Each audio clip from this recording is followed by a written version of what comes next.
Hey everyone, it's me, Lauren with Bold Notion Quilting, and I wanted to take a moment to share with you that topography style quilting design that I promised when I was showing you the horse embroidery pattern that I quilted up for a client the other day. So there are a lot of different ways that you can do this topography style design. Some of them kind of incorporate longer, bigger, swoopy designs, but mine is more curvy and curly, and so I'll show you how I do that on some black fabric with some contrasting thread here in a bit. But this was the quilt that I was showing you guys with the horse embroidery pattern, and I really love doing this topography style design around it and creating these kind of like radiating shapes and spaces, because it actually really allowed me to get up next to the horse heads and then kind of do my topography style out and around them. So it can be a really great design to use when you have to avoid things like applique and embroidery, or just those road hazards that we can come across on our quilt tops when we're quilting for clients. So let's head to the machine and take a look at the topography style free motion quilting design.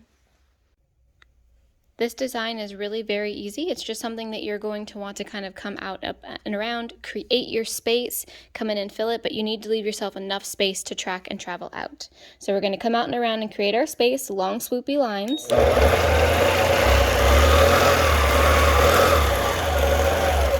And this is where mine gets a little different from other people's. I like to do a little bit of a curlicue sometimes.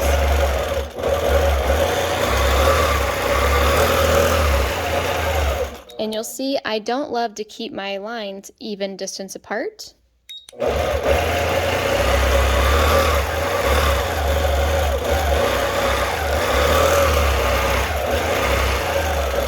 Now you want to be careful not to go too far in, because then your lines get too close together.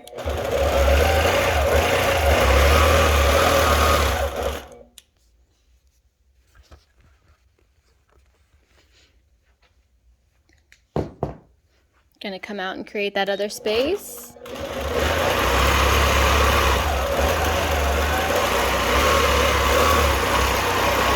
And the goal, if you get into this, is to leave yourself enough space to get out.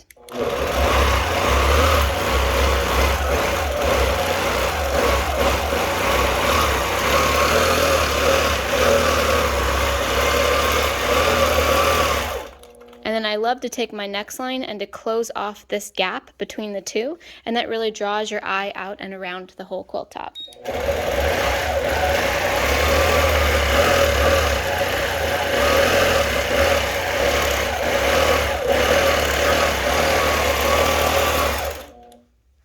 And now I'm out of bobbin, but that's how you would do the topography design. I like to do it where it's just kind of like a center focal point and it looks like ripples kind of radiating out, and we've got different areas that we do that in. If you wanted to, you could take this and kind of travel out and around and make your spaces much bigger, and that would be helpful. Scope definitely matters. So obviously I did these really big. I mean, some of these are like 1.5 inches apart, some of them are 1/2 inch apart, but I tried to vary it so that when someone is using their quilt, like they will be for this quilt for my client, it'll be nice and cuddly and it'll be able to maneuver about. If I put them too close together, the quilt then could become more stiff and rigid, especially with this large, dense, thick embroidery on here.